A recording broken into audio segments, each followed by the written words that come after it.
참 좋으신 주님의 은혜와 사랑이 예배의 자리 가운데 나온 여러분의 삶 속에 가득하시기를 빕니다. 지난 한 주간도 평안하셨는지요?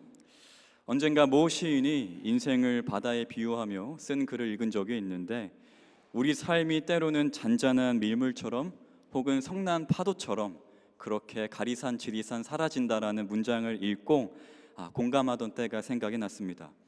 한편 종잡을 수 없는 인생길을 걸으면서 내일 일을 걱정하지 말아라, 내일 걱정은 내일이 알아서 할 것이다 라는 예수님의 말씀을 들으면 나의 불안, 걱정, 고민이란 것도 기실 우리 주님 앞에서 하잘 것 없음을 다시금 깨닫곤 하는데요.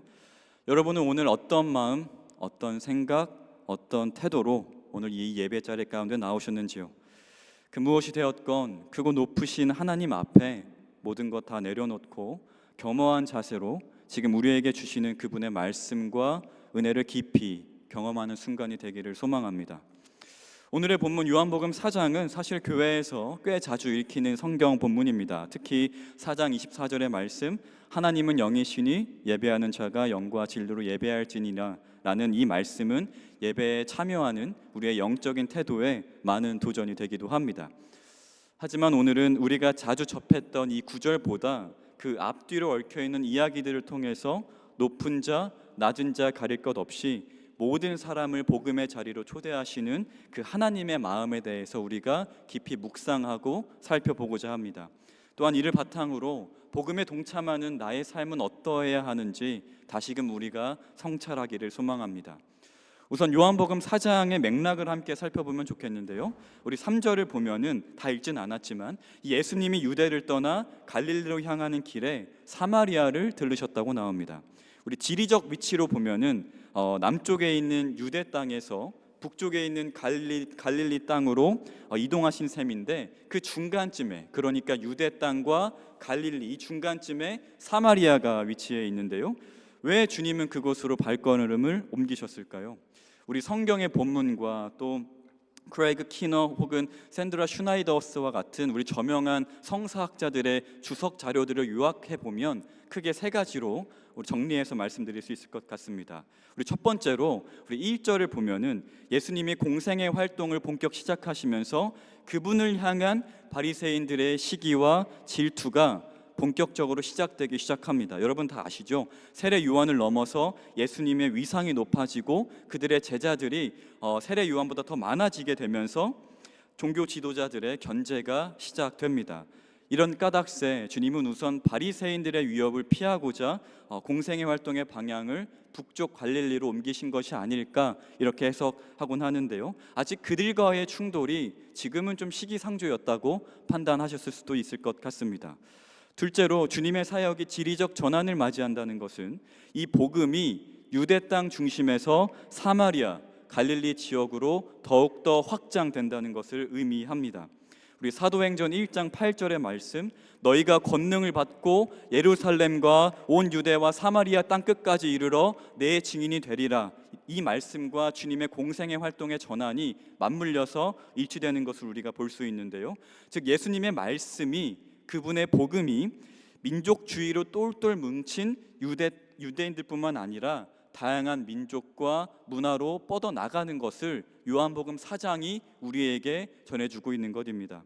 셋째로 이 이유가 중요합니다. 주님이 사마리아를 꼭 거쳐서 갈릴리 땅으로 가셨다는 것, 그 당시 유대인들에게 멸시받고 차별당하던 사마리아인들에 대한 그분의 남다른 관심을 보여줍니다.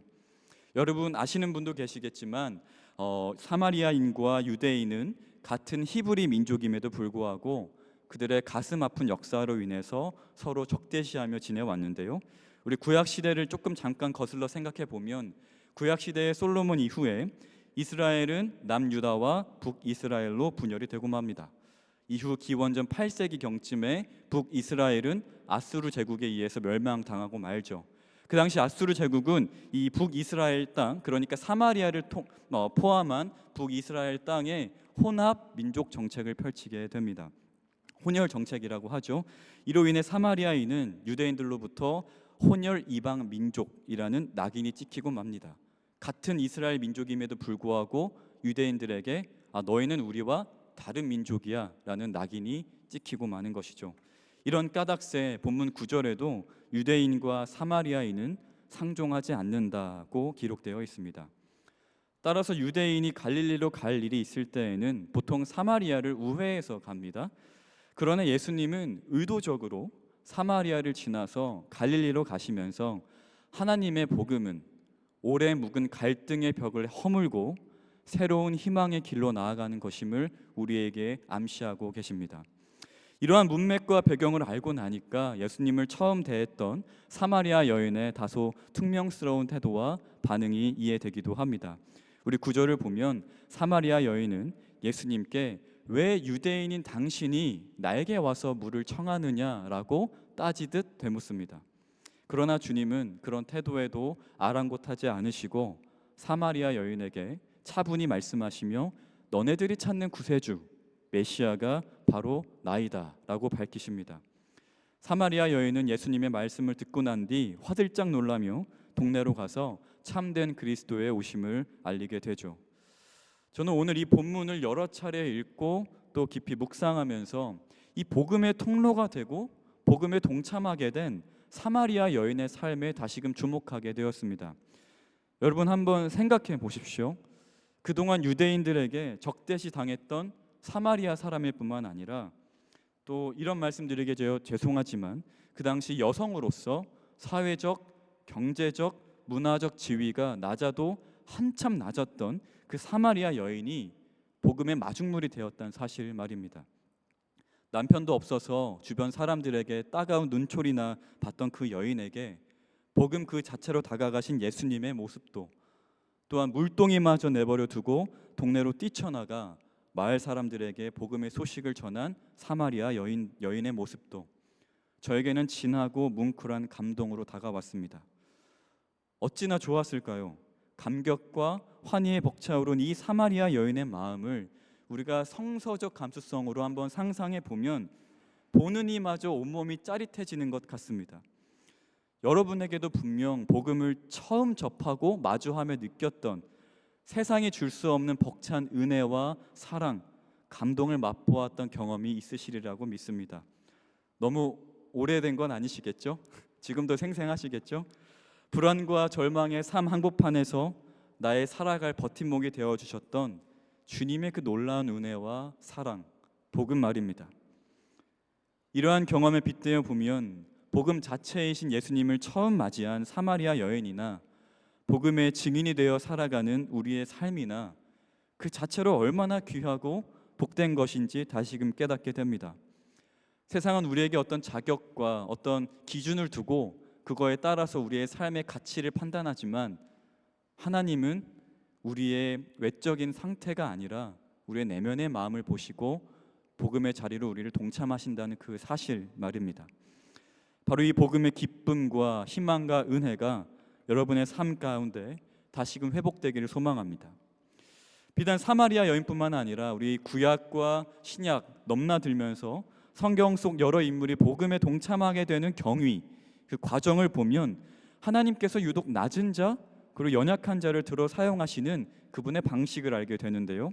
우리 지난주에도 살펴봤지만 이집트에서 도망쳐 수십 년간 양치기로 살았던 모세나 형제에게 노예로 팔려 비참한 옥살이를 했던 요셉이나 신약으로 넘어와서 그냥 물고기를 잡는 평범한 어부에서 사람을 낚는 어부가 된 베드로, 예수님의 제자들을 핍박하던 삶에서 기독교 선교의 선두주자가 되었던 사도 바울, 성경에 등장하는 무수히 많은 인물의 이야기를 우리가 낱낱이 들여다보고 한번 성서적 감수성으로 상상해 보면 그들의 능력과 지혜 혹은 사회적 지위가 뛰어나서 하나님의 복음에 동참하게 된 것이 아니란 사실을 우리가 너무나도 잘 알 수 있습니다.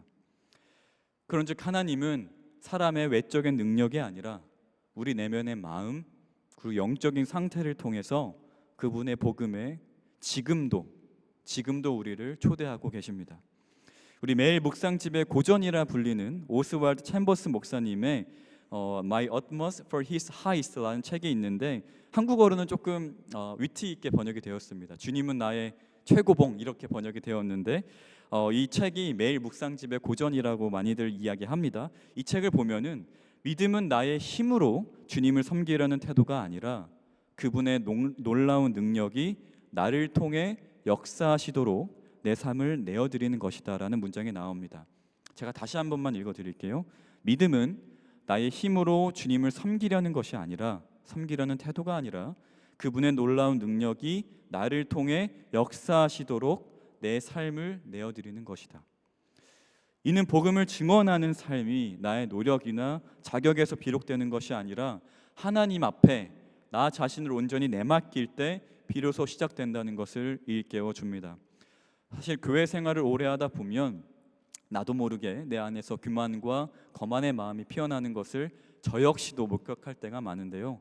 그럴 때마다 기도하면서 묵상하면서 하나님 앞에 다시금 내 자신을 내려놓는 그런 훈련을 하게 됩니다.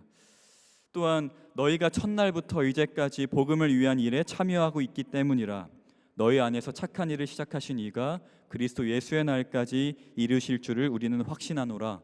빌립보 교회를 향해 권면했던 사도 바울의 말처럼 복음을 증거하는 우리 삶은 주님이 오시는 그날까지 끝까지 지속되어야 합니다. 어떻게요? 겸허한 태도로 말이죠. 나의 삶을 하나님께 맡기고 내어드리는 한 그분은 우리를 결단코 포기하지 않으십니다. 그러므로 성도 여러분, 내 가족과 이웃, 교회 공동체를 사랑하고 보살피는 것은 물론이거니와 세상에 보이지 않는 곳에서 지금도 고통과 절망으로 신음하고 있는 온 피조물을 향한 하나님의 그 절절한 마음을 잊지 않으시기를 바랍니다. 오늘 본문을 통해서 사마리아 여인에게 예수님께서 몸소 보여주셨듯이 복음은 양지 바른 곳에서만 피어나는 것이 아니라 어둡고 외로운 골짜기에서도 피어나는 생명과 희망입니다.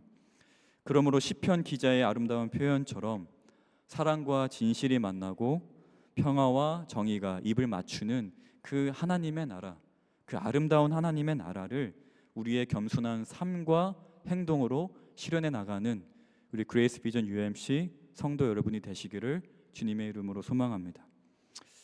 제가 영어로도 설교를 전해야 돼서 오늘 설교가 조금 짧은데요. 이제 말씀을 정리하려고 합니다. 여러분, 복음에 동참하는 것은 단순히 주님의 복된 소식을 우리가 눈으로 보거나 혹은 귀로만 듣는 그런 단순한 일이 아닙니다. 동참이라는 단어는 하나된 뜻과 마음으로 하나의 일을 함께 이뤄나가는 것을 의미합니다. 그런즉 주님의 몸된 공동체로 모인 우리가 복음에 동참한다는 것은 하나님의 말씀과 그분의 나라가 이 땅 가운데 펼쳐지는 그 놀라운 역사의 한복판 가운데 나의 삶이 그곳에 함께 있다는 믿음의 생생한 증언입니다. 이 땅 가운데 하나님의 나라가, 하나님의 말씀이 있는데 그곳 가운데 나의 삶이 함께 있다는 믿음의 증언, 이것이 바로 복음에 동참한다는 의미입니다. 우리 감리교회 초석을 세운 존 웨슬리 목사님은 이것이 우리를 향한 하나님의 전적인 은총, 선행적 은총이 없이는 불가능한 일이라고 말씀하시는데요.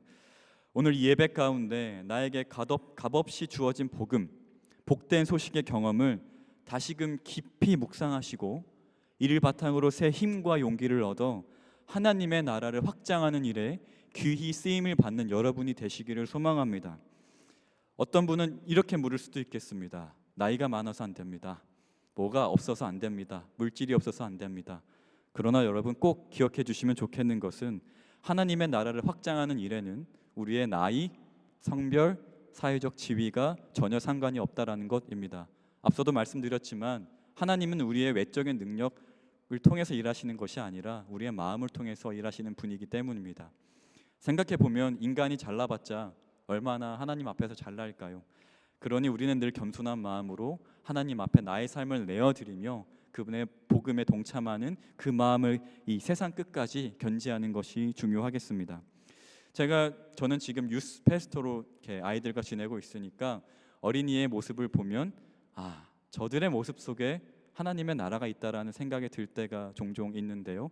그들의 어떤 꾸밈 없는 상상력, 창의력 그런 걸 이렇게 볼 때마다 하나님께서 우리를 바라보시는 마음이 저런 마음일까? 라는 생각이 들 때가 있습니다. 우리 어린이는 어린이의 모습대로, 또 청년은 청년의 모습대로, 또 장년은 장년의 모습대로 각자에게 주어진 지혜와 능력을 토대로 서로 힘을 보태어 주님이 바라시는 일을 해나가는 것이 우리에게 주어진 그리스도인으로서의 책무가 아닐까, 그런 생각을 해보게 됩니다. 이를 토대로 하나님의 살아있는 역사, 하나님의 역사는 지금도 지속되고 이 세상 끝날 때까지 지속되죠. 하나님의 살아있는 역사를 우리가 함께 써내려가는 우리 그레이스 비전 UMC 공동체가 되기를 소망합니다. 하여 교회의 안팎, 울타리를 넘어서 그리스도의 측량할 수 없는 사랑과 은혜를 세상 가운데 널리 전하며 복음의 죽은 증인이 아니라 복음의 산 증인이 되어 살아가시는 성도 여러분이 되시기를 주님의 이름으로 소망합니다. 아멘.